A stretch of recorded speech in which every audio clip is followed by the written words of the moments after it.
The following podcast is brought to you by Iconic Nation Media. Welcome to In Studio with Kimberly, Lovi, where mindset meets motherhood, media meets mogul energy, and every episode feels like a front row seat to the life you're meant to lead. The podcast where ambition meets authenticity and we make success look oh so good, all while having lots of laughs.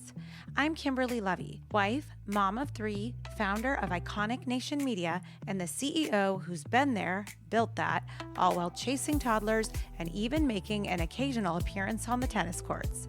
This show is your front row seat to the real talk behind building a brand, raising a family, and becoming the most iconic version of you. We cover business, mindset, motherhood, media, and all the messy moments in between. Every week, I'm joined by visionaries, creators, and changemakers who aren't afraid to share the unfiltered magic behind their come up. This isn't just a podcast. This is your all-access pass to finally play big. Let's play boldly, beautifully, and unapologetically together.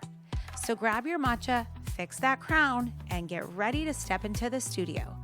In Studio with Kimberly Lovi, because your next level has been waiting, and it's fabulous. Welcome back, everyone. I am your host, Kimberly Lovi, and I am joined by my lovely friends and managed service provider, partner, friends, clients.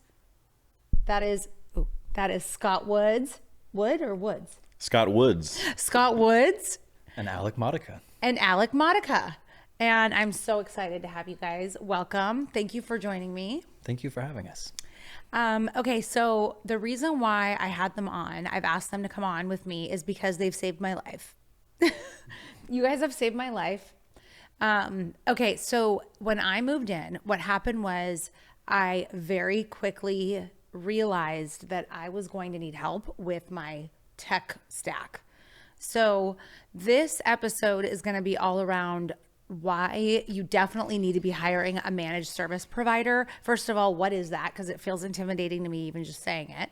MSP, managed service provider. That is fancy kids speak for a tech support team that comes into your company and actually helps drive all of your tech. And so thank goodness when I moved into my studio, I happened to notice that there was a managed service provider right next door. And they were just the most awesome humans. And I think within 30 seconds, I was like, yes. What the problems you were exhibiting, we've seen a million times. So, again, I'm Scott with ITS, so I'm the vice president. I've been with the company about 6 years. It's a family business that was actually started by my mom. But we were founded in 1990, so she's been running the show for a while, and now I've been kind of transitioning us into this managed service provider world, which we kind of treat as your managed IT department for your business. You know, we focus on helping small and medium businesses, the ones that don't have the bandwidth or maybe budget to have a full-on IT department or even like a single IT person. So they're going to outsource their technological, let's say, risks and efficiencies and just kind of their technology in general to us so we can help them run their business more efficiently. So funny enough, we were, working and helping our other clients, and we were hearing a lot of banging on the walls for a couple of weeks and a lot of construction. It was me and my husband getting frisky. Just kidding. So we realized we had some new next door neighbors, which, was a great way to run into Kimberly and meet Iconic Nation Media. So we knocked on the door and we're like, hey, can you guys calm it down over there? We're trying to focus here. We work on computers. We're nerdy people. We need a focused space.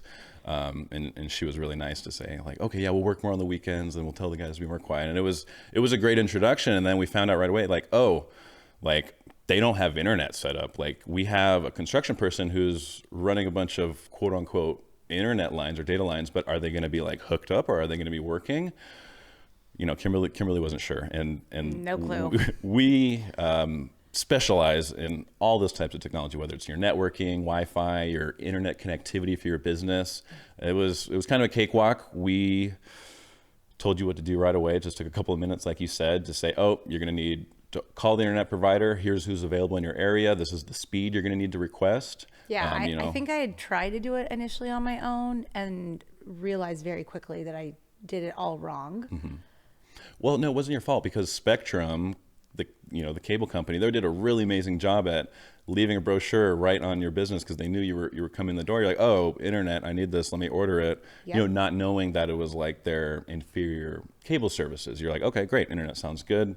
As a consumer, as a busy business owner who doesn't have time to like assess the risk or like even see what's available, I mean, how do you even really like look for internet at your business? Like most people just know that, hey, I pay my Spectrum bill at home, or I pay my Frontier or Verizon, whoever your internet provider is. It's probably just been set up in your business for a long time. So if you're a business owner moving into a new spot, you often don't think about like, hey, am I gonna have a fast internet connection at this spot?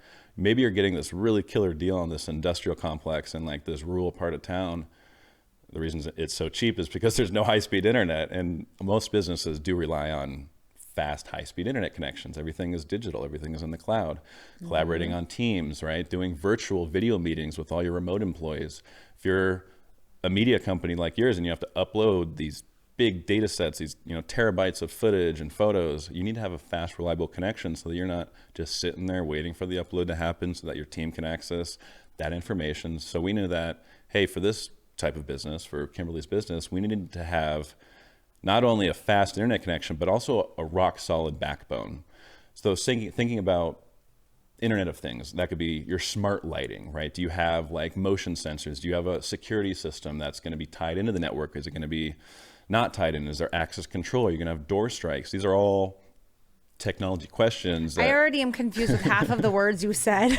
And that goes to show. I know this is one of my weaknesses is I'll just keep talking. Do you get passionate about tech? I do get passionate. I love that. I want to help businesses. I mean, I think I have a lot. I think I have a lot to help, like a lot of value I can provide with all like the nerdy research and work I've done in the tech space. I have to brag about him for one quick second. This gentleman to my left over here, he went to a fancy school. Tell us a little bit about that. Okay. Where'd you go and what were you doing there? Well, I went to Stanford University for my undergrad. That was graduated in 2017 with a product design engineering degree. So it was kind of had nothing to do with IT or computer science or technology in general. Is actually more of like how can you start a business or use this design thinking methodology to help solve problems in the world. So I took that methodology, which is a very like human-centered approach, and starting with like human observation, simply like if you were to apply it to your business, or not your business, but applying it to the MSP world, going into a prospect's business and seeing how these users interact with their technology, literally straight up observation. Are there these like clunky processes where someone has to go from one computer to the next computer to finish a billing process? Are we waiting for a text code to come to the phone to unlock your MFA and doing that multiple times a day, right? Are we seeing users not maximize their screen or using keyboard shortcuts on their device? So if you can observe these users, you really kind of figure out, okay, what can you do to help make them better, right? Can you provide them education on how to use these tools more efficiently so that they can operate more, for the business owners, they want to get more work done with these really fancy tools and machines. I mean, instead of just like typing and moving the mouse around, there's computer scientists and computer programmers I know that will never take their hand off the keyboard, and they can literally fly through a computer and their applications just with keyboard shortcuts. So there's a level of efficiency with computing. I'm not there yet, like at all. And I feel really deficient right now. And that's okay. I mean, that's why you're here. In a year or two, we're going to just be able to talk to the AI bot on our computer. Yeah, and when does that start? Tell us. Wait, hold on. Before we go to AI, because I actually am dying to go into that. What I was trying to brag about with you was that you went to Stanford and you played basketball there. Is that correct? I did. Yeah, I did play basketball for 2 years there, then decided to stop that to do engineering for full time. Yeah, we called it an early retirement. Okay. But I'm 6'10", so okay. just kind of like naturally lends towards needing to try out a sport and see if that height lends well to a certain activity. Basketball was a fun one. I liked, the contact and the competition and being surrounded by, like-minded individuals who wanted to put in the time and the work. to have a successful team. I think that was like my biggest takeaway. That's what I love. That's why I have my kids in sports is like, I don't care where they're going to go with it, to be honest. It's about like learning all the character building traits. And I love that comparison, the fact that you are able to apply the teamwork concept into running your business right now, which is awesome. By the way, where did you go? I didn't go to college. Oh my God. I went to high school and then I just started working. Wow. Ever since then, I was the director of the YMCA for the longest time. And Really? then COVID hit, and Wow. gyms and COVID do not go hand in hand. So, we separated there and started my journey in sales. So, I started off in the mortgage industry and did that for a few years and transferred over to physician recruitment. And now I'm here in the MSP world. So I feel like you belong where you are right now. Yeah. So Alec, he has like the most gentle, calming voice. For those of you that are listening and not watching us on YouTube, you probably already know that. But there's something about your calmness that, okay, look, when you're an overwhelmed business owner, right? You're overwhelmed. There's a lot of shit to get done. By the way, we can swear on my podcast in case you were worried. Okay. But no, seriously, like you really are overwhelmed by all the things that you have to get done. And I had never started a business like this from scratch, or a brick and mortar, I should say, from scratch. So yes, we were heavy in construction. I was completely overwhelmed with all the construction happening. And then the idea of, wait, what about my internet? What about my security? What about my, I don't know, all the other stuff that comes along with like our TVs, everything we have here. I was able to just punt it to these guys, thank God. And your calm, soothing voice and knowledge, and just the two of you guys and your whole team was just, oh my God. It was seriously a godsend. I cannot state that enough. And that's why I really wanted you guys on, is because I have had the experience prior to this that showed me, as a CEO of a company before this, that I needed to have a managed service provider. And we were talking about it beforehand about how that came to be. And I think that a lot of people can understand this better through storytelling, so that they have a clear understanding of what it is that you need from an MSP. But in short, I came into a company and they had a IT guy. And from my understanding, that person was not very competent or efficient. And the company was growing so rapidly that I'm like, this is not working. Like, our computers are outdated. We don't have the right security. Like, our internet's messed up. It was a disaster. So thankfully, I received a solicitation by a IT or MSP, managed service provider company. And the woman came in and I instantly loved her, brought her in, and her and her team transformed our whole company. So they swapped out old laptops. They reviewed all kinds of security detail. When I moved that company also. They moved us and all of our workstations. They helped us with the phone automation system. There was so much. We brought in a fiber line. So I knew from that experience that this is something that, as a small business owner, I need to have, because I also know I don't have the money to, as you mentioned earlier, bring in a full tech support department in my company just yet. So all that to say, if that is you out there and you are struggling with IT and you have a guy and the guy maybe is not always available or whatever, you need a strong tech partner. And I will say it is them. Like, I can say that hands down. We've been working together now for how many months? Let's see, 5 months now? 5 or 6. 5 or 6 months, yeah. And they have carried me through some of my darkest hours. I mean, even when you first started speaking to us, you're like, okay, guys, I have a deadline in 2 weeks. We're going to get it all turned around. And we look at each other, we go, all right.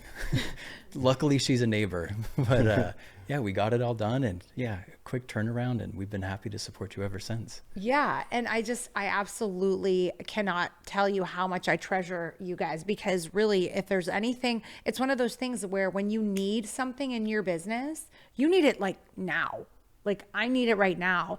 Tell us more about you and your business and what you guys do. Well, we appreciate your little anecdote about transitioning from a single IT person to a full-on MSP. We are hopeful that more businesses in our area are going to be doing the same, especially because not a lot of MSPs do any marketing. I think only 5% of companies in in our industry are doing any sort of marketing. So that means that company found you at the right time, luckily with, a piece of direct mail, maybe they had your email. Yeah, I think it was both. The strategy to just keep on sending information until hopefully it's the right time, that's kind of the approach we're taking as well. So And that still works? We'll talk about that. It's hard to necessarily find a business that isn't using an MSP. It's usually they are using a single IT person who's just not cutting it anymore. Joe, our IT guy, Joe, that we call. Yeah, if you Joe's on vacation, internet's down. exactly. Good luck. You mentioned like when you need something right away, and that's Now. what's kind of been a difference maker for Iconic Nation getting set up is like you have a whole team to back you up versus a break fix guy. And I'll talk about break fix versus like an actual managed IT department. Like we are a break fix company, like a single IT person or a break fix shop. Something breaks in your business, you give them a call, they come and fix it, they bill you for it, you pay them, life moves on. The issue with that is they are in the money, or they're in the business of making money, and the only way that's going to work is if you call them. The only way your business is going to call them if something breaks. So they're intrinsically motivated not to make a really perfect solution for you, because if they provide the best solution that's flawless and has redundancy, they're never going to call you. They're going to be out of business. So it's important for decision makers, anyone who's even listening to this, to understand that, like, hey, when you're going out there and assessing who's going to help support your business, finding a vendor or partner that's going to align business goals. So at ITS, our business goal is that you never have any downtime. We don't want you to have like password reset tickets. We don't want you to have, random application issues. We want to make sure your environment's set up secure. We provide the training that everyone knows how to basically do self-service if there is like a minor issue, but really it's like how to use the tools in the organization so they don't call us. That means we can just collect our monthly check. They don't call us, we make more money, and their business goal is also met, which is no downtime. Less time they're spending on support ticket issues, or they can't access their machine or email, or they can't send this important document to this client in a timely manner because then they got to call the IT person. That's all costing the company money. So if you can eliminate that, that business owner sees a lot of the value in increased efficiency, less downtime, maybe reduced operating cost, and then we're like, oh great, don't ever call us, and we know that you're secure, and I can trust that you guys are operating how we said. So it's a win-win when you find the right managed service provider. It really is. I really cannot state that enough. Now, I have a question for you guys. So there might be people watching or listening, and they're wondering if they are big enough yet to hire you.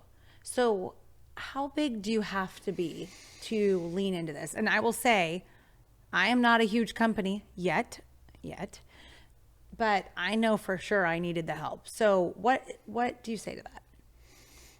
Well, with our organization, we do sort of have minimums, meaning companies under 5 users generally aren't going to get the value out of a full IT help desk, support team. With just a couple of people, you're generally not dealing with complicated servers, a line of business applications. You usually have like QuickBooks Online, and maybe you have like G Suite, or you're paying for Microsoft, and that's how you send emails, and you have a website set up, and that kind of encompasses most of your business. But once you start building out, a team with different departments, then you're starting to worry about things like permissions and how do I make sure people who don't need access to it don't get access to it, and just overall kind of that IT admin feel that you need, but maybe you're gonna just try to wing it for the first 10, 15 employees.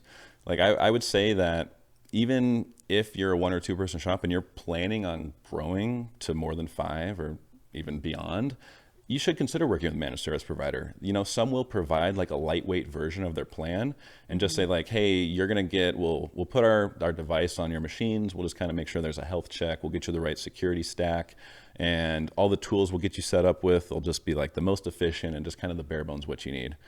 So that is usually an option. And if you can have a little bit of security and know that, hey, this person's, got your back, that can allow you to focus on the more important things, like focused on running your business. If you're like a Yes. retail, if you're trying to start your own accounting firm, right? If you're a fresh lawyer and you're starting to build your firm, you're not going to have time to deal with onboarding a new employee, and you got to go set up Becky's license, and run to Best Buy to get the laptop. And 100%. You It's would- all of that will like literally kill your nerves when you're starting your business. It is so overwhelming. I mean, you forget, especially somebody like myself where I've really I've been so blessed. I come from such a big, healthy background in the sense of I'm used to having resources. So it's really kind of a slap in the face when you step out and you're like, oh, I'm a business owner, I'm a founder. It sounds so sexy, right? Like everybody, especially on social media, they all want to talk about how they're a founder and a CEO. But the reality is like, I have so many sad videos. There were so many nights of me at the DIY store, picking out lighting. Just so many ridiculous experiences you have when you are starting a company. Sure. So I definitely have to say, having you guys, oh my God, it's invaluable. Thank you. Yeah. It's been amazing. Maybe sometimes it's pride that gets in the way, right? I've talked to a few prospects in the past that maybe weren't really committed and ready to take that next step because they took a lot of pride in everything that they had set up and how they had gotten all their users organized, and that every time a new employee, they were really happy to go and set them up. I'm like, okay, well, if that is your priority, we probably shouldn't be working together, and we want to make sure that businesses we talk to have a similar alignment, which is like, hey, we can be specialists in what we do, and if we work together, the best outcome is going to occur, right? And that's really kind of our impact in the community, is if the baker and the accountant and the lawyer can all do their best work because they've been supported and they're not having downtime, like, well, then we kind of feel like we're doing our service, right? We're supporting the people around us. We're not supporting big corporations. Like, we don't work with anyone above 250 employees. Generally, if you have more than 150 employees, you're going to afford your own IT department. Yeah. You've gotten the IT director and maybe a tier one. Right. But below that, from like 15 employees to 150, I generally recommend outsourcing it. And there's a lot of good reasons why. But I want to describe the relationship, though, with the MSP in a way that you kind of feel with your accountant. I don't know about you, but like my personal accountant that I work with, I have like a blind trust for. Right. Like you've had that developed relationship, and I just like know that, hey, they got my back. I'm not gonna have the IRS sniffing down my neck for my business and for my personal stuff. Yeah. No, and she'll just like reach out to me when I know that things are due or I need to provide a document, and I love that. Yes. And I'm just like, I'll pay whatever I need to pay to have that. I don't even care because I trust you and I like you. And that's what I want all of our clients to feel, that with ITS. And if you're not feeling that with your current vendor or your one-man IT person, or you have an MSP and you're just like, oh, they're just like this big corporation and I'm just a number and I don't really know anyone over there. Like, that's not what you want. You want that just like super, super just high level of trust with your IT person. Because like, if there's any doubt, like, you're not going to take their recommendations. Like, yeah, you should be upgrading your computers to Windows 11 because after this date this year, they're not going to have security updates. And you're like, no, it's fine. This machine works great. Like, I agree. I think the trust component is so, so important. And I do think you guys really give that energy of like just doing what's best for your clients. And I definitely have been in, and for those of you out there, have probably experienced this too, but like, when your IT person is sort of like hit or miss, it's stressful because things get messed up. Yeah. And then you have to deal with it.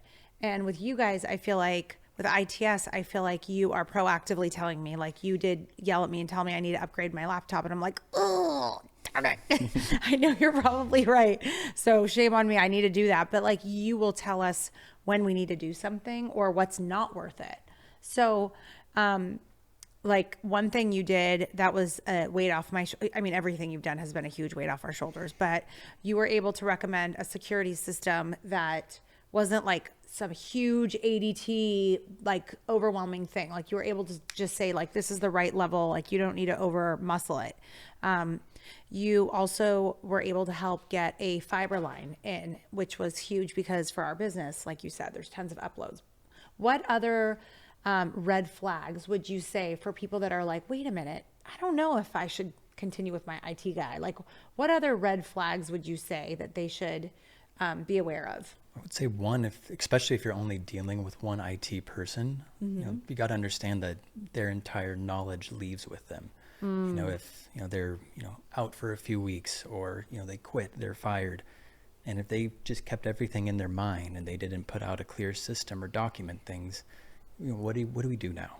What happens after that one person's years of experience with you is gone? There's some people who can click around and get to the right place, but at the end of the day, you were relying on one person for everything. Right. Where with us and more with an MSP vibe, you kind of get that same approach, but you're dealing with multiple levels of support. You're not just having one person who specializes in one thing and it only lives in their mind.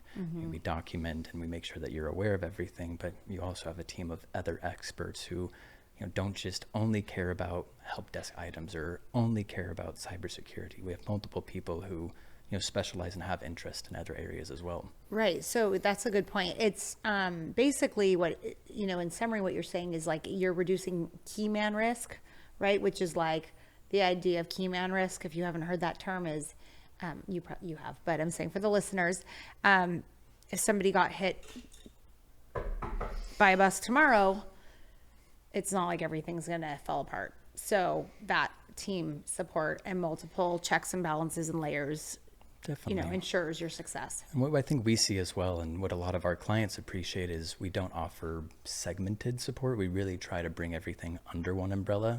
It really avoids a lot of those finger pointing moments or people just not wanting to call IT because it is a hassle.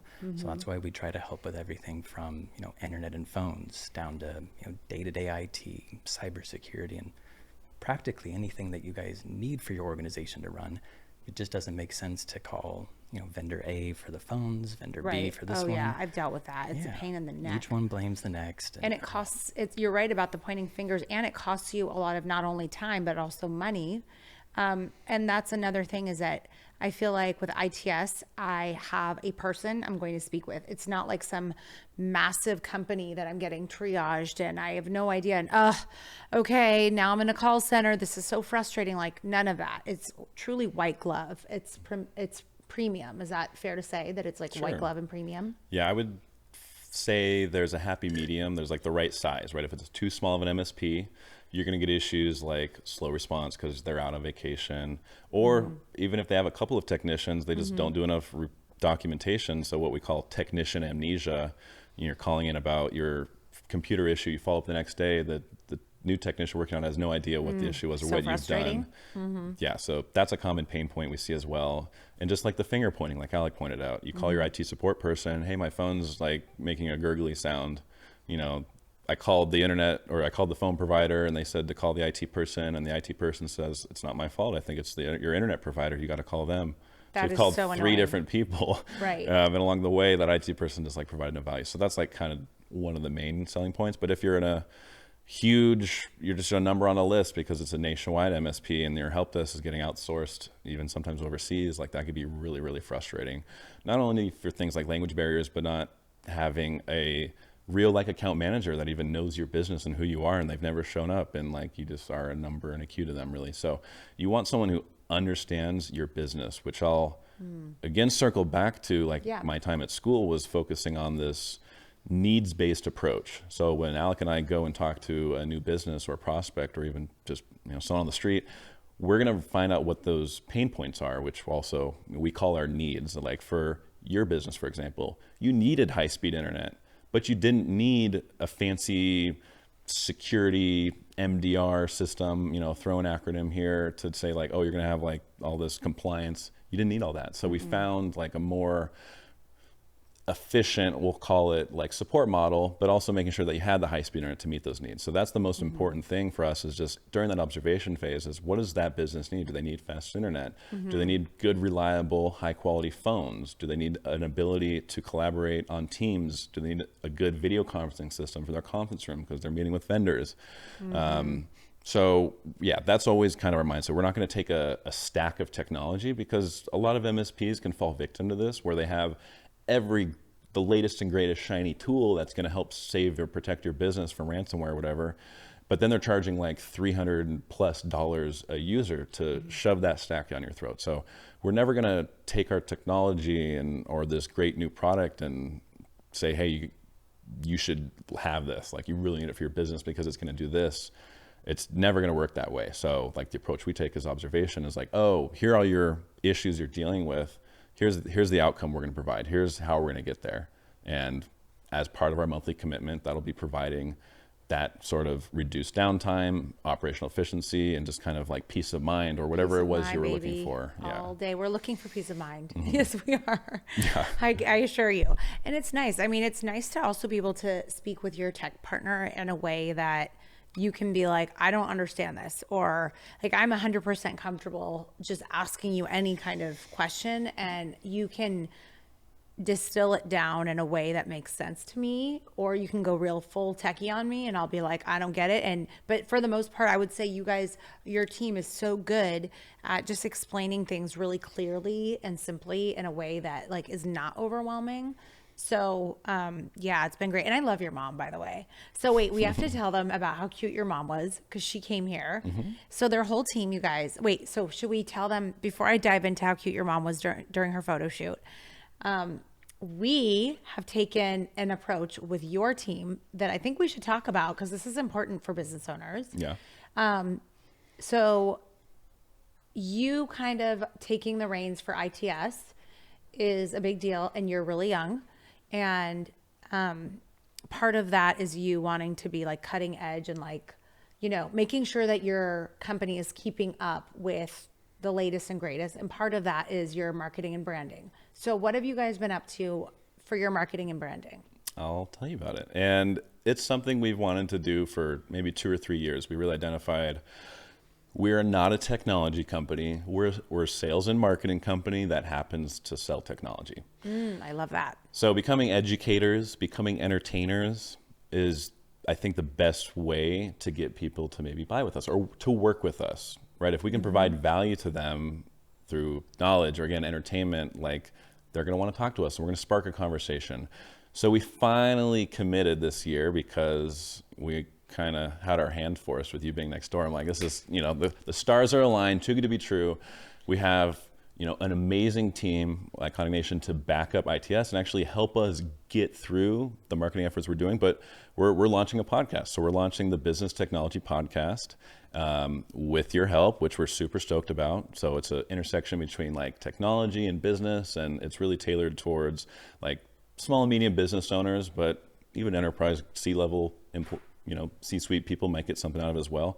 But we just want to demystify it in a way. I love the spirit of what you're doing, which is you are satisfying a real need in like commonplace social media, podcasting, the way people are consuming YouTube. Right now, I don't hear anyone explaining basic IT or even more advanced IT concepts to business owners in a way that is entertaining, enjoyable, understandable. And so in launching your podcast, selfishly, I get more resources, right? Like, it's just good information. It's 10 to 15 minute episodes, quick hitting tips, and insights into like key trends. And it's stuff that's cutting edge. It's not like boring, humdrum, respectfully, IT concepts. Like, you're talking about AI policies. And I mean, there's so many. You were talking, you guys have an episode, not to spoil it, but there's an episode where you guys talk about if there's fire risk or natural disaster risk, and how we kind of head off having your business disrupted. Like, what do we do when this happens? So many just like practical business tech tips. Totally. Right? Yeah. And we know it doesn't work in terms of marketing. Like, we've written about blogs about the topics, right? We've sent out emails and newsletters. Yeah. And maybe we posted to social media about it in the past, but it just doesn't make through it. Like, there's too much noise. People, business owners especially, are so stinking busy. The only time they'll probably be able to like learn something new is maybe in their short commute to work. Right? Throw on a podcast and throw on a YouTube video like at the end of the night, and just like, oh, okay, maybe I can learn a little bit about, you know, improving the culture of cybersecurity in my business, or hey, here's the latest cybersecurity trends, or do I need cybersecurity insurance for my business? Like, we do want to demystify it, and you don't have time to read our blog. We know those don't work, and you're not always going to see our flyers. The more places we can be in the putting a face to the name, we see as like a critical ingredient, because like, people don't buy from corporations, they typically buy from people. And if Ventura County and LA County business owners know that, hey, Scott Woods, he's that IT guy, and he's, I remember him talking about some tips that helped our business and we changed it. Like, I want to maybe work with him. Versus like ITS, you don't really know what that is, who that is. It's just like, a corporation. But at the end of the day, our product are our people and all the individuals on it. So, well, and that is music to my ears. And the reason why I wanted to bring this forward is, well, one, because congratulations on your podcast, both of you guys. But really, I think this is important for people out there that are not doing this. Many people, just like you, both of you, just like myself, our training, like I was in corporate finance and strategy as a management consultant. Like I share all the time on my podcast how intimidated I was for so many years to do any kind of video or brand photo shoot. Oh my God, makes me sick to my stomach, the nerves. But I did come to really respect and understand exactly what you're saying, which is like people are going to buy from you and you need to step into the light and connect with your audience. And where people are right now is simply, they are on YouTube, they are on social media. And so, I just think that it's really cool that you've decided to lean into the niche and like grab it. And that's another thing that I really tell people is if you are looking up your niche and you don't see anyone doing it well on either social media or on podcasting, YouTube, whatever those platforms are, then that's an opportunity to lead it. Like grab your niche and run. Like don't be afraid if you don't see other people doing it. It means that you are forward thinking and that you have an opportunity. So I love that you're leaning into it. And we had a really fun week last week with you guys. So our team came on, and this is what I was starting to say about your mom. So our team came in and met with ITS, and we did their brand photo shoot and headshots with their team. And it was way more fun than I think anyone. Yeah, we had music and beer and lunch, and it was fun. Yeah. Smiles everywhere. Smiles everywhere. And it was lots of props. So many couple props, yeah. Headsets and mics. So check out ITS Telecom, ITS_Telecom to see all their wonderful photos that will be coming out in the next couple of weeks. But it was just so fun to have your mom come in too, because she's a natural. And she was just owning it. And I was dying laughing because, you could see that she's done this enough and she's used to putting herself out there versus, so many of us that are so uncomfortable. At least for me, I was the most awkward person in front of the camera, but, you relax into it. So I just want to highlight that if somebody is out there and they're like, oh, I could never do all this. I could never, like, yes, you can. I assure you, if us three nerds can, I mean, good looking nerds, right? Yeah. That was... Seriously though, you can do it and you can have fun with it, even if you're in IT.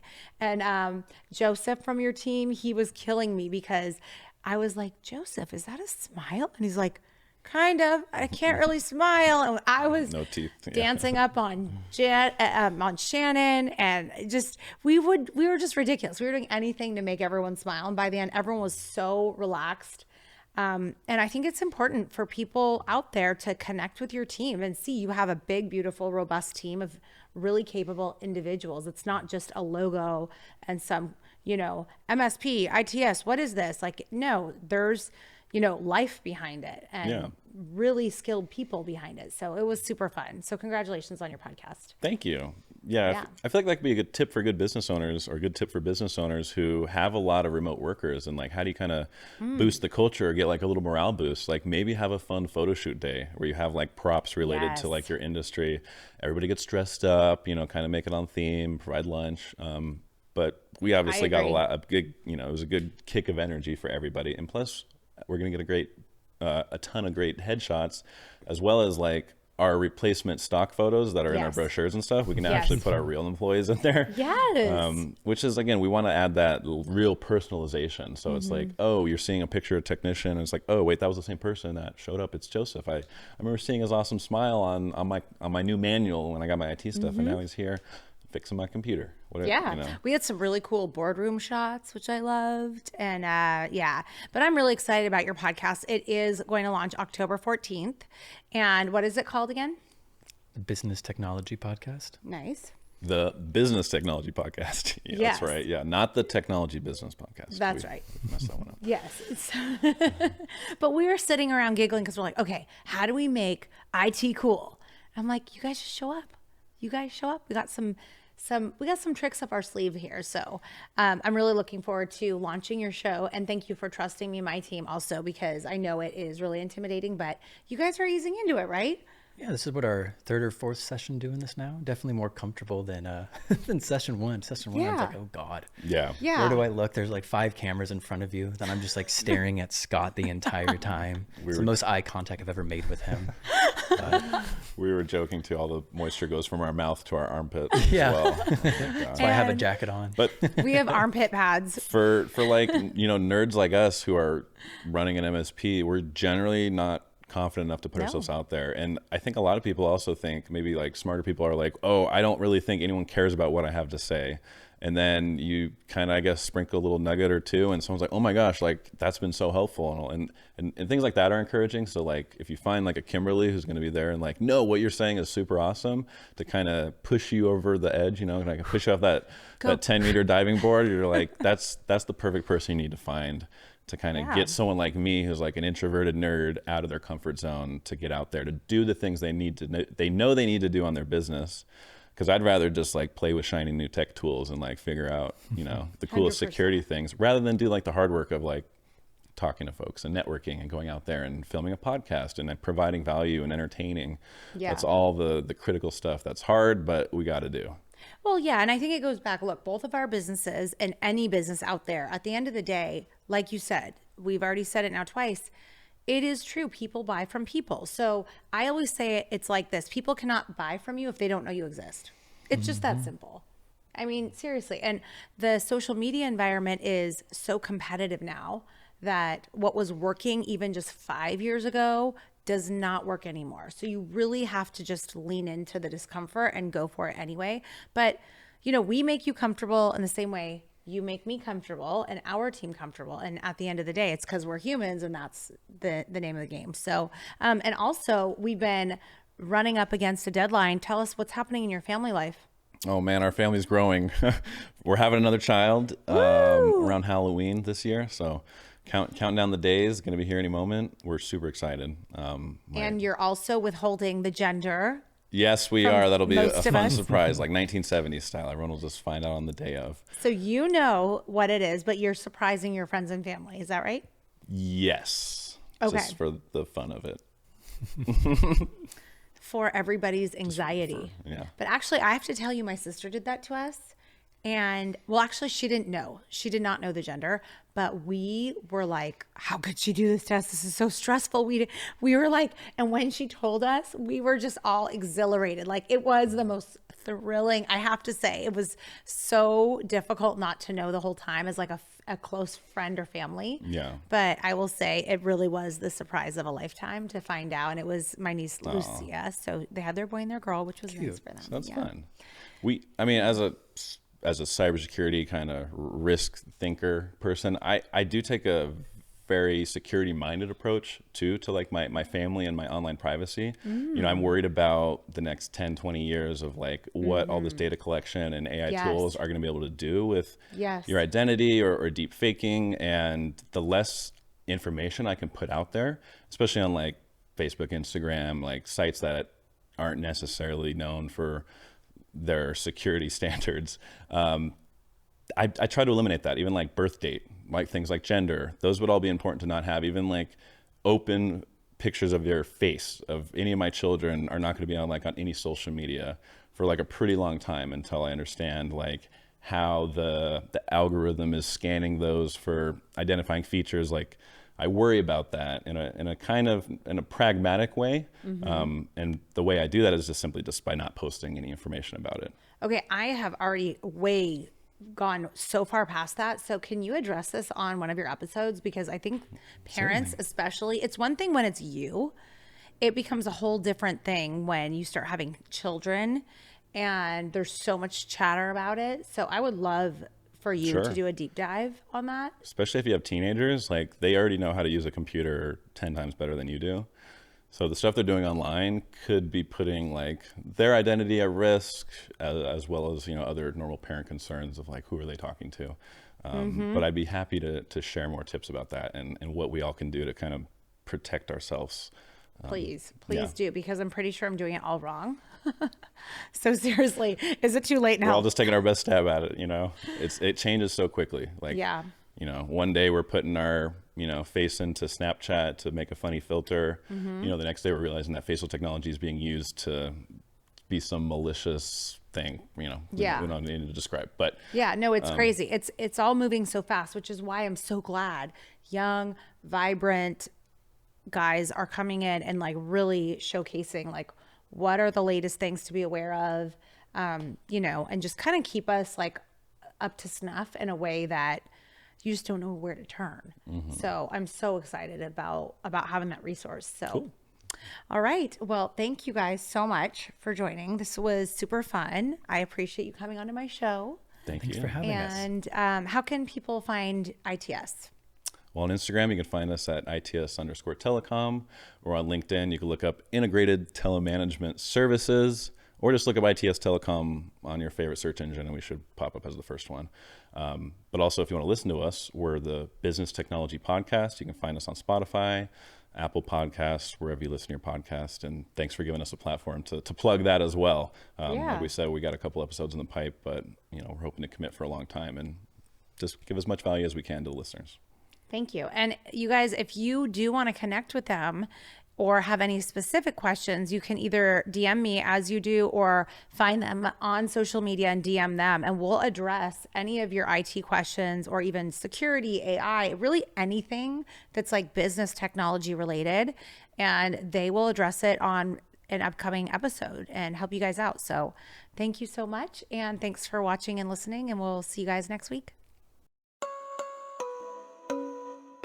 All right, that is it for today. Thank you very much for listening, and be sure to follow us at Iconic Nation Media and send us a direct message and comment on some of our posts so that we can hear your feedback and incorporate them into our show. We appreciate you listening, and we look forward to catching you next week.